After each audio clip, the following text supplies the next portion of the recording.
Tapi di khilaful jumhur, ya, khilaful jumhur. Bahkan saudara kita Imam Malik rahimahullah, ya, dia katakan tidak sah hadi dipotong sebelum al-nahar, 10 Dzulhijjah.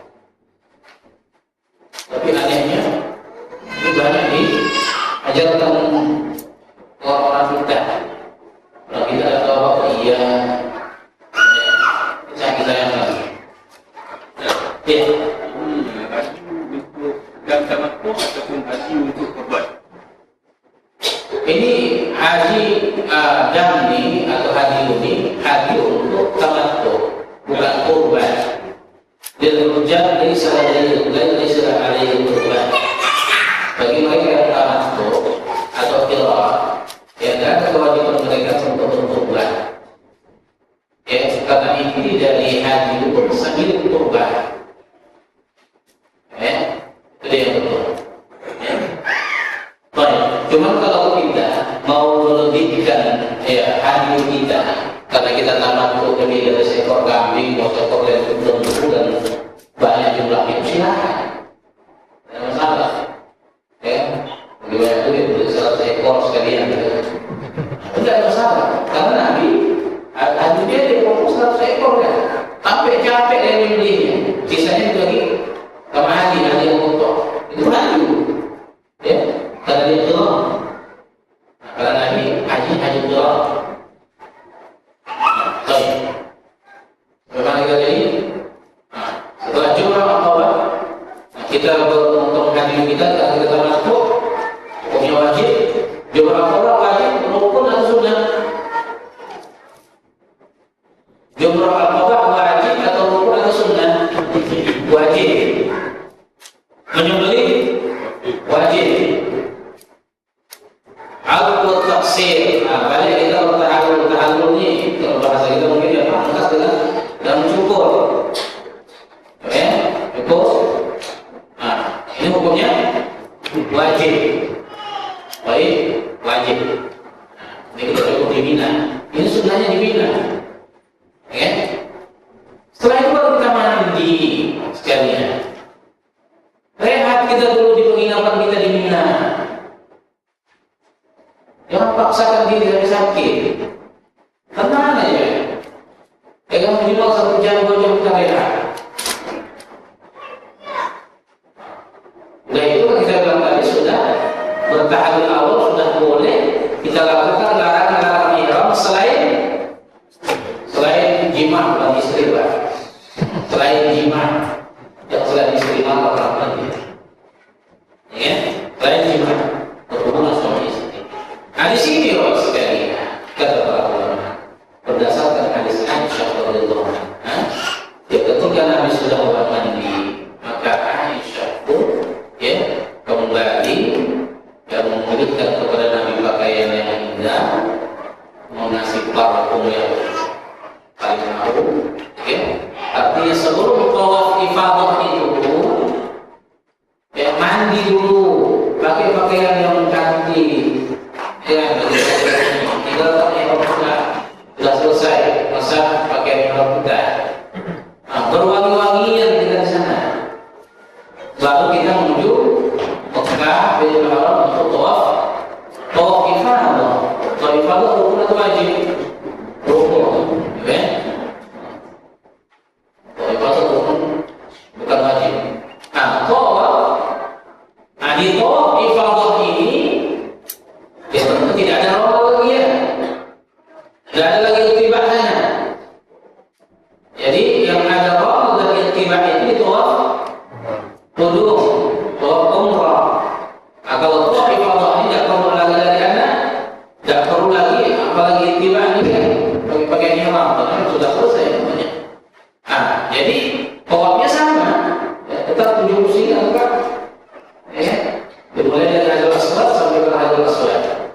Nah, setelah itu ya seperti kita lakukan tadi di waktu ya sholat sunat kita sudah selesai.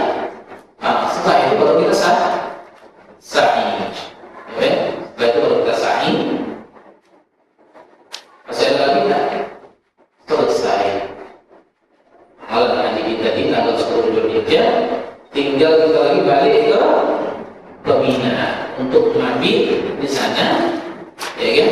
Untuk melakukan mabit di Mina 3 hari, ya, 3 malam kita di sana. Nah, jadi malam-malam tasyrik ini sekalian atau hari-hari tasyrik ini sama seperti kita mabit di tanggal 8 tadi.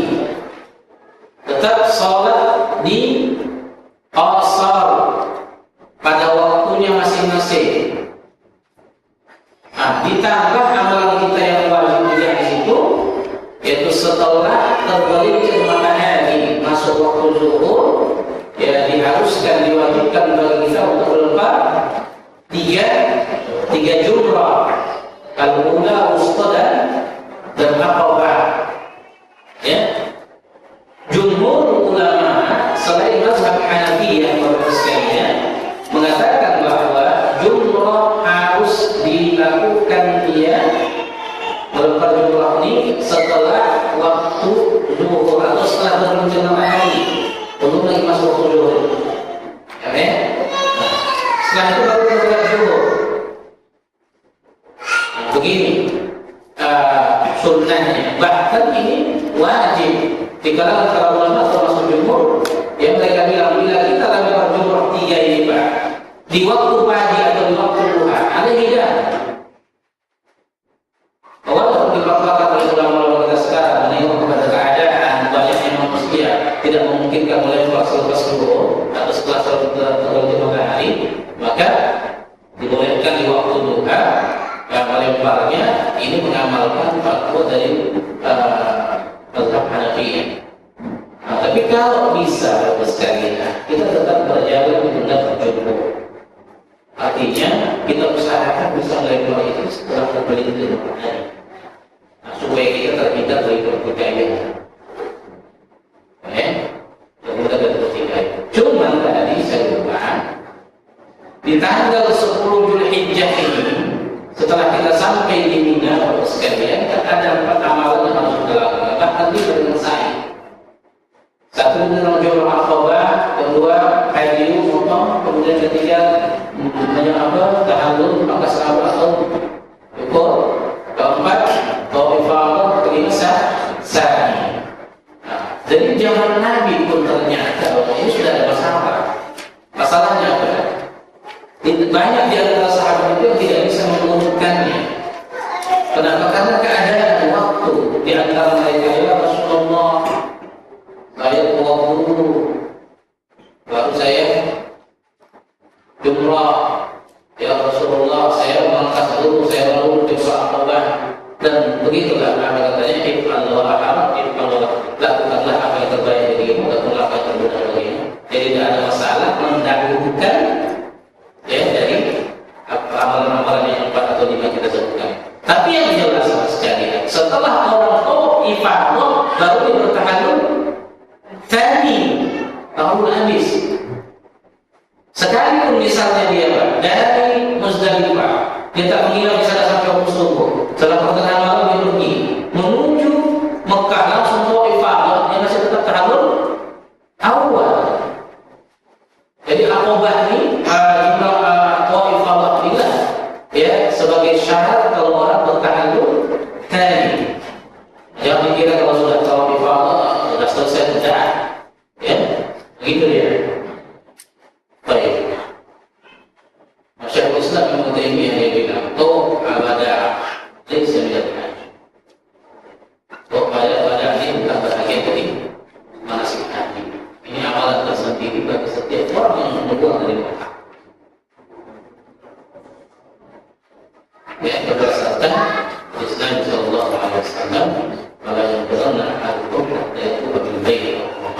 Janganlah kalian tinggalkan Mekah, kata Nabi, sebelum kalian melakukan tawaf kepadaan. Jadi itulah amalan terakhir yang kita lakukan di Mekah, yaitu tawaf kepadaan. Hukumnya wajib. Bagi perempuan yang haid atau nifas, tidak wajib bagi mereka tawaf wada. Nah, itulah dia amalan-amalan haji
boleh tanya ke jemaah. Sekarang ini kita ada peluang untuk tanya ke Ustaz beberapa soalan.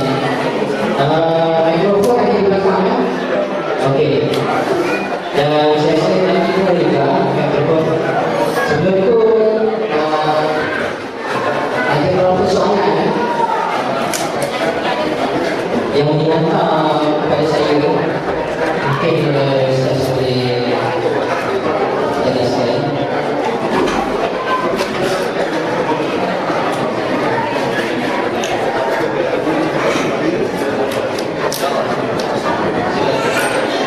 Jadi saya okey, Ustaz, kalau ada soalan yang soalan saya dapat saya boleh lepas.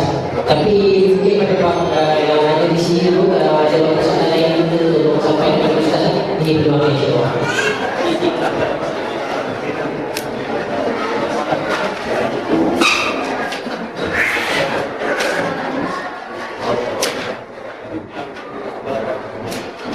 Ustaz,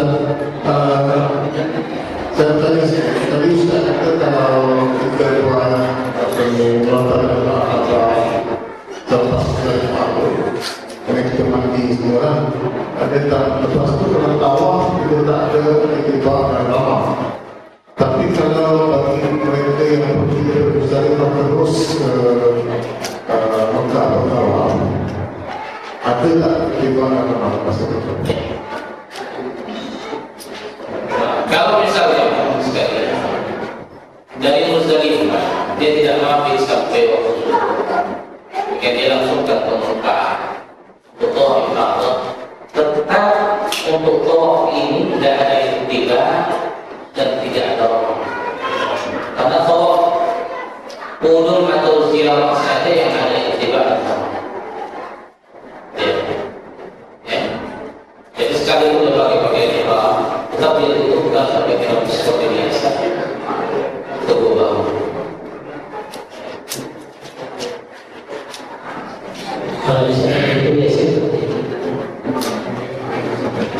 Di kawasan itu biasa sedangkan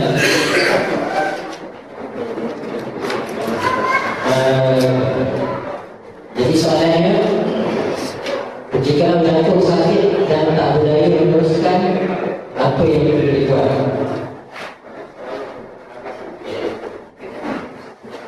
Baik, saya tadi awal lupa istirahat. Sunahkan bagi kita untuk istirahat, untuk syarat sekalian. Ketika kita masuk kepada musuh tadi, baik itu ketika umrah atau ketika haji, setelah kita ucapkan Allahumma labbaik wa rahmatan, Allahumma anzil ayat hadastani, tiga syarat ya Allah, di mana aku jatuh, di mana kita bisa melanjutkan, di situlah berhenti. Jadi bila kita bersyarat di sini, okay?